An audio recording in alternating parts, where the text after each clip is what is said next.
It's your boy Nangunan in the house, back with another Arsenal transfer news or regular news episode. Well, ladies and gentlemen, of course, I told you about the new striker Thiago Tomas that we are looking to strike a deal with Sporting, paying £20 million. It looks like Edu has made some personal calls and some personal attention for the youngster, and it looks like Arsenal will be definitely willing to get that deal done.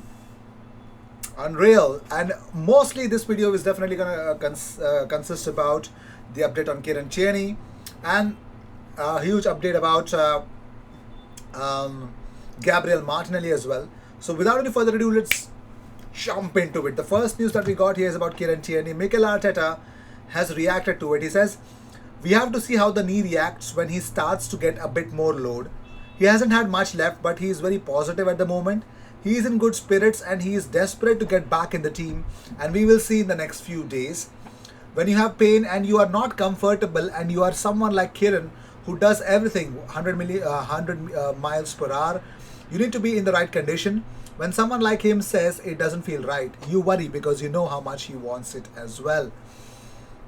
He was asked if Tierney would be expected to be out for long. He says, "Well, we don't know. He's in a much better place now. In the last few days, he's feeling better. He's training, he's positive. He's willing to come back early and help the team, and hopefully, we can have him soon." Great news, isn't it? Let's see if we can actually come up with something super positive about Kieran Tierney. And talking about something super positive, Dani Ceballos is really ready. He tweets out, "Unconditional work, 100% ready for Sunday's match.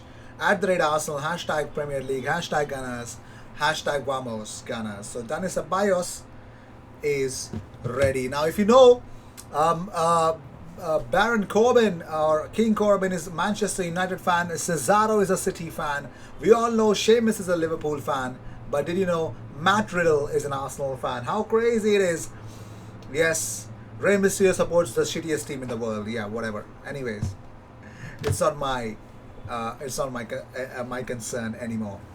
But moving on, according to OK Diario, Real Madrid have decided to sell Dani Ceballos at the end of the season if they get an offer of at least 25 million euros. So 25 million euros is what they seek for Dani Ceballos. Let me know in the comment sections. Do you guys really want Dani Ceballos for 25 million euros? Should Arsenal actually go for Dani Ceballos for 25 million euros? Let me know what you guys feel about it. Also, L'Equipe have ranked the best 50 young players born in 2001 or later in world football. Saka came ninth in that list. Bukayo Saka is ninth in that list. You can see Ansu Fati, Eduardo Camavinga, Ryan Gravenberch, Pedri, Giovanni Reina, Jude Bellingham, Yari Verskeren from Anderlecht, Mason Greenwood, Bukayo Saka, Myron Baudu, Florian Wirtz. Yes, ladies and gentlemen, I think there's one more. Yeah, Nuno Mendes and Harvey Elliott. Now we were linked with Nuno Mendes in the subsequent summer summer transfer window a lot. Also, let's talk about it because Arsenal under 23 on the Premier League 2 had a game against Manchester United. Kiddo Taylor Hart, of course, Volbren Balogun, Cottrell, Deuce Mola, Charlie Patino, Tim Akinola, Lopez, Kirk Oyegoke, Alibi Osu, and Okonkwo actually played their part. Also, the best part was that we'll discuss how that went. But moving on, so Arsenal legend David Seaman has begged Mikel Arteta not to settle for Arsenal being just a cup team and should rather aim for Premier League glory. David Seaman knows more than most how cup glory can ease league misery. Well, after winning the old First Division title in 1991, Seaman and Arsenal went 7 years before their next and even finished as low as 12th in that time. The fans were appeased during those dark days by silverware, one FA Cup, one League Cup, and a Cup Winners' Cup in 1994, which could have been two, but for Naeem's infamous lob over Seaman the following season, Arsenal now find themselves in the similar circumstances. Now, this is what David Seaman had to say. He says, "Around 1993, we dropped off in the league, but in the cups we were doing okay. When Arsenal are not challenging, it is a bad season, and we were well off it, and it wasn't until Arsene Wenger came in that things started to change. And even then, it took 2 years to win the league and the first double." It's maybe like, what's going on now? The team's focus has changed towards the cup with the league out of reach. But it's a dangerous game to play. If you want to end your bad league form, you can't just turn it on for the cup. You have to start building confidence in the league or you could be cut adrift. I like what I'm seeing so far. The team just needs to be more consistent. We're getting performances and little runs. Then we get beat. And I think really we got beat by them. At that time, Manchester United were on a big run in the terms of league titles, and that determination to catch them and beat them was growing and growing. But my confidence took a massive hit in that period, from finishing mid-table in the league to losing to Zaragoza in the Cup Winners' Cup final. And just like throughout my whole career, I always wanted to prove people wrong or shut them up. I always wanted to bounce back. Well, it already worked every single time. But let's see if Arteta is going to be just a cup, because I'm pretty much sure he made sure that Arsenal, fielded a very low quality 11 against Southampton. So we are out of the FA Cup. We know the best 11 did not actually favor our chances. So no FA Cup for us. It's going to be Europa League. And any chance if we get any European Championship or any European participation next season should be through the league. Now, Gabriel Martinelli opened up about the recent things. He says, I'm feeling very good. I don't feel any more pain on my knee. And this is the most important thing. I'm ready to play when Mikel needs me. I'm working very hard to start. Of course, Oba plays in my position. But I look to him every day, in every training, to learn as much as I can from him. He's also a great guy off the pitch. I want to follow into Aubameyang's footsteps. He's a captain. He wears number 14 shirt. That is a symbol for this club, and of course I hope to be very successful at Arsenal. The big question, is he going to be given that amount of chances? I am hopeful of it.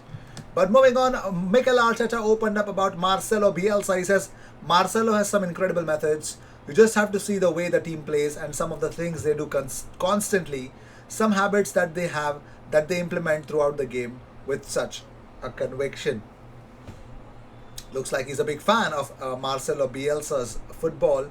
But also, let's talk about something special. Arsenal actually 7-game unbeaten run. Arsenal under 23 were on a 7-game unbeaten run that came to an end yesterday. They lost 3-0 to Manchester United. Anyways, so Bukayo Saka has been named or included in FIFA 21 Ultimate Team's Future Stars team. You could see Reece James, is it? I think so. That is Reece James.